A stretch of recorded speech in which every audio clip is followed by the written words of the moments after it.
शंकर पर जल चढ़ाने का जो भाव वर्णित किया जाता है कि हम शंकर को मंदिर में जाकर जल चढ़ाते हैं तो खड़े खड़े चढ़ाएं कि बैठकर चढ़ाएं। बहुत ध्यान देना साहब।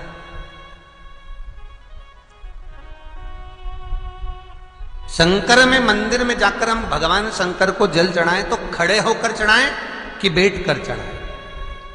अब दो तरह का शिवलिंग है मंदिरों में, दो तरह का शिवलिंग का निर्माण होता है, ठीक है। एक विष्णु शिवलिंग, एक शक्ति पार्वती शिवलिंग।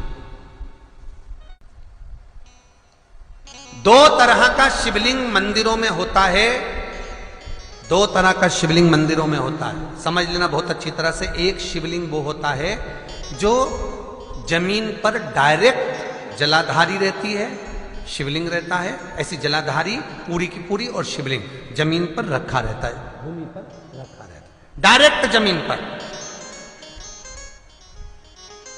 आप जल ले जाकर चढ़ाए, निकल गया रास्ते से। एक शिवलिंग जो जमीन पर डायरेक्ट शंकर भगवान की जलाधारी और शिवलिंग रखा रहता है, वो शक्ति शिवलिंग कहलाता है। माता पार्वती का हस्त कमल उस शिवलिंग के सम्मुख में, और दूसरा शिवलिंग एक डमरू जैसा होता है। अब वो हम उसको कैसे वर्णन, एक डमरू शिवलिंग होता है, ऐसा उसका स्टैंड होता है, ऐसा स्टैंड होता है, नीचे शिवलिंग रखने की जगह होती, फिर ऐसा होता है, फिर उसके ऊपर इस तरह शिवलिंग रखा होता है। देख दर्शन करें आप लोगों ने। अब फिर इसके ऊपर शंकर भगवान का शिवलिंग रखा होता है, ठीक है। इस तरह का जो शिवलिंग होता है, एक डायरेक्ट नीचे रखा हुआ शिवलिंग, और एक भगवान जो नीचे डमरू जैसी आकृति होती है, इस पे जो डमरू जैसा जो भाग बना होता है, ये भगवान विष्णु का हस्तकमल है, और ऊपर का जो भाग है वो भगवान ब्रह्मा का हस्तकमल है। इसको विष्णु शिवलिंग कहते हैं।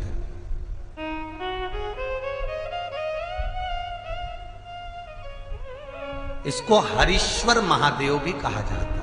कौन सा महादेव कहते हैं? हरि सर्वेश्वर महादेव। हरीश्वर महादेव भी कहते हैं, हरि सर्वेश्वर भी कहते हैं। तो डमरू जैसा जो शिवलिंग का निर्माण हुआ है मंदिर में, अगर शिवलिंग ऊंचा है, शिवलिंग थोड़ी सी हाइट पर है, ऊंचाई पर है, और डमरू जैसा भाग फिर उसके ऊपर जलाधारी के बाद शिवलिंग निर्माण किया गया है, तो वो विष्णु शिवलिंग कहलाएगा, वो हरीश्वर शिवलिंग कहलाएगा, वो हरि वंश शिवलिंग कहलाएगा, हरीश्वर कहलाएगा। और जो डायरेक्ट सीधे जो रखा हुआ है, 12 ज्योतिर्लिंग के अगर आप दर्शन करेंगे तो कहीं पर भी आपको विष्णु शिवलिंग नहीं मिलेगा, केवल एक नागेश्वर को छोड़कर। कहां पर छोड़कर? जम के बोलिए। केवल एक नागेश्वर, नागेश्वर को छोड़कर बाकी के जितने 12 ज्योतिर्लिंग में शिवलिंग के दर्शन करोगे सब शक्ति शिवलिंग मिलेंगे, सब जमीन पर। आप जितने भी देखेंगे, काशी का देखेंगे, महाकालेश्वर देखेंगे, तो डायरेक्ट जमीन पर जलाधारी बनी है महाकाल बाबा की, डायरेक्ट जमीन पर बनी है, कोई ऊंचाई नहीं है, डायरेक्ट जमीन पर फिर शिवलिंग है। ओमकारेश्वर देख लीजिए, ममलेश्वर देख लीजिए, आप चाहें तो विश्वनाथ देख लीजिए, डायरेक्ट जमीन पर। सोमनाथ देख लीजिए, डायरेक्ट जमीन पर। केदारेश्वर देख लीजिए, डायरेक्ट जमीन पर। भीमाशंकर, वैद्यनाथ, डायरेक्ट। आप वैद्यनाथ जी के लाइव प्रसारण कभी चालू कर देखना, डायरेक्ट जमीन पर, डायरेक्ट। तो जितने भी शिवलिंग हैं सारे के सारे शक्ति शिवलिंग हैं। जो डमरू के भाग पर रखा हुआ है वो हरीश्वर शिवलिंग, विष्णु के हस्तकमल पर जो रखा है, तो शास्त्र कहता है आप शक्ति शिवलिंग का जब जब अभिषेक करें, बहुत ध्यान रखना अपनी जिंदगी में इस प्रसंग को श्रावण के महीने में बहुत ध्यान रखना। आपके आसपास में भी मंदिर हो तो उस पर ध्यान रखना। जो शक्ति शिवलिंग हो उस पर जब भी जल चढ़ाना तो बैठकर चढ़ाना, बैठकर चढ़ाना। शक्ति शिवलिंग पर जब भी जल चढ़े, भले शिवलिंग कितना भी ऊंचा हो, कितना भी ऊंचा हो, तो संघी से चढ़ा दो, पर जल बैठ कर चढ़ाइए। भले शिवलिंग ऊपर है, पूरा तरह से हाथ नहीं पहुंचा, जैसे सोमनाथ जी में अब शिवलिंग कितना बड़ा है, महाकालेश्वर का शिवलिंग कितना बड़ा, तो उसको तो बैठकर स्नान नहीं करा सकते। भले शिवलिंग कितना भी ऊंचा हो, पर अगर भूमि टच है, शिवलिंग अगर भूमि टच है, शक्ति शिवलिंग है, तो भले आधा शिवलिंग नहाए, आधे पर पानी जाए, पर बैठकर ही स्नान कराया जाता है। और महाराज यदि हरीश्वर शिवलिंग है, अर्थात भगवान विष्णु के हस्त कमल पर, ब्रह्मा के हस्त कमल पर यदि शिवलिंग है, तो वो शिवलिंग का जब भी स्नान कराएंगे, अभिषेक कराएंगे, पूजन कराएंगे, तो खड़े होकर ही करना है। और खड़े होने का भी तरीका होता है, दोनों चरण बराबर में रखकर कभी भी शंकर भगवान के शिवलिंग का स्नान नहीं कराया जाता।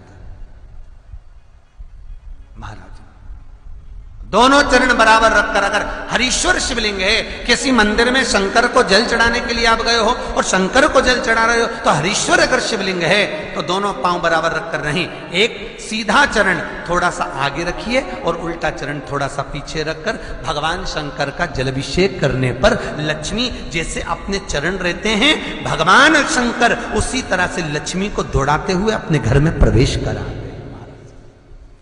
लक्ष्मी भागती हुई, अगर जो पुष्टि मार्ग से जुड़े होंगे, जो भगवान ठाकुर जी की सेवा करते हैं, पुष्टि मार्ग से जुड़े हों, श्रीमद वल्लभाचार्य जी से, वल्लभ कुल बालकों से जिनका ब्रह्म संबंध हुआ है, ऐसे अगर जीव हैं, वैष्णव जीव हैं, तो वो दर्शन करते होंगे ठाकुर जी, यमुना जी और महाप्रभु जी का। तो कैसा दर्शन करेंगे? श्रीनाथ जी का दर्शन करेंगे तो दोनों पांव श्री जी बाबा के, मेरे ठाकुर जी के बराबर पर है, नाथ द्वारा वाले के, श्री जी बाबा के, गोवर्धन नाथ जी के दोनों पांव चरण बराबर। श्रीमद वल्लभाचार्य जी का दर्शन करेंगे तो दोनों चरण बराबर के फोटो में मिलेंगे।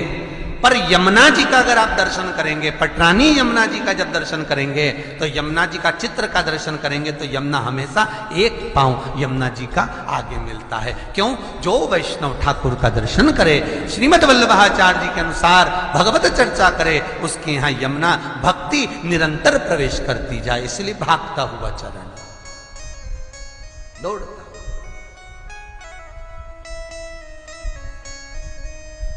दौड़ता। तो शंकर भगवान का अगर हरीश्वर शिवलिंग है, कहीं शिवलिंग डमरू आकृति पर, अगर ऊंचाई पर है, हरीश्वर है, तो फिर जल खड़े होकर चढ़ाए, चरण आगे पीछे। बहुत ध्यान देना महाराज, हरीश्वर शिवलिंग का वर्णन किया महाराज, बहुत सुंदर बात कही है, बहुत ध्यान से सुनिएगा।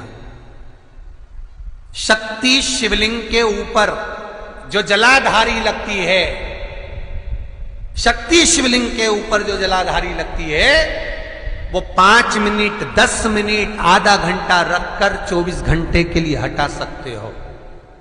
शक्ति शिवलिंग के ऊपर जो जलाधारी लगती है, वो 15-20 मिनट रखकर, आधा घंटा रखकर आप हटा सकते हो। पर हरीश्वर शिवलिंग के ऊपर भगवान विष्णु के हस्त कमल पर जो शिवलिंग का निर्माण आपको अभी वर्णन किया, अगर वो शिवलिंग है तो उस पर जलाधारी अगर लगी है, तो कम से कम 5 घंटा, 8 घंटा तो जलाधारी को रखना पड़ेगा ही। बहुत ध्यान दीजिए महाराज, शंकर जी की प्राण प्रतिष्ठा करते समय, शंकर जी की स्थापना करते समय, शंकर जी को प्राण प्रतिष्ठित करते समय एक एक चीज का ध्यान करना पड़ता है कि हमें कैसा शिवलिंग रखना है, कौन सा शिवलिंग रखना है, कैसे स्थापना करना है, किस भाव का होना चाहिए। शंकर के मंदिर में शंकर जी विराजे हैं, तो गणेश जी, कार्तिकेय और पार्वती की मुद्रा कैसी होना चाहिए, गणेश जी कौन सी सूंड का होना चाहिए।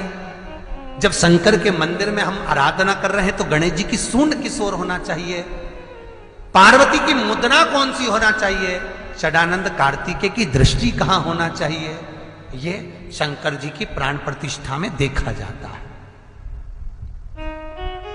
केवल मूर्ति वाले ने बाजार में मूर्ति बनाकर बेच दी और तुम गए, हमें शंकर जी का परिवार दे दो, हमारे मंदिर है छोटा सा, मैं वहां प्रतिष्ठा करना है। तुम बाजार में गए और शंकर जी का परिवार लेकर आ गए, शंकर जी लिया, कार्तिक लिया, पार्वती जी लिया, गणेश जी लिया और स्थापना करवा दी पंडित जी से। और बाद में बोली हमको थोड़ी कष्ट हो रहा है, हमको थोड़ी तकलीफ हो रही है, कहीं ये हम जब से लाए इससे तो नहीं रही, कहीं इससे तो नहीं। नहीं, गलती तुम्हारी है। तुम तो बस गई और लेकर आ गई। यहां तक शिव महापुराण की कथा कहती है कि तुम्हारे घर की मूर्ति जितनी पुरानी होती है उतना सुख देती है। आपको पहले भी कथा में कहा, दिया और मूर्त पुरानी होगी चलेगी।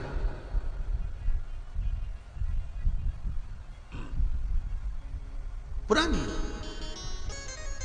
एक फैशन चल गया, छोटे से ठाकुर जी नहीं रखूं, बड़े वाले लाऊंगी लड्डू गोपाल, सेवा अच्छे से हो जाएगी। और जो सास के हाथ के वो, अब उनको नहीं पूछे तो दुख नहीं होगा, दुख तो होगा। महाराज, घर में जेठानी के आने के बाद देवरानी आती है और सास देवरानी से बहुत लाड लड़ाती है। छोटी बहू है, ले साड़ी पहन ले, ये ले रकम ले, ये ले हैं। सास जब छोटी को बहुत कुछ करती है तो जेठानी का जीवड़ा जलता कि नहीं जलता? बोला तो सही, थोड़ा बहुत तो लगे, बता हमको तो कभी नहीं करा, हमको तो ऐसा करे ही नहीं, हमको तो ऐसा करे ही नहीं। उसी तरह आप नए भगवान लेकर आ गए, नई ठाकुर जी लेकर आ गए और छोटे ठाकुर जी पहले के हैं।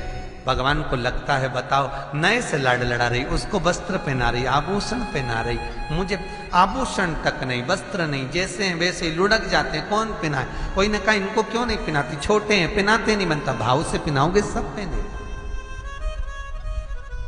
शिव महापुराण की कथा कहती है जितनी मूर्ति छोटी होती है, अंगुष्ठ के आकृति से जितनी मूर्ति छोटी होती चली जाती है, उतना सुख प्रदान करती है।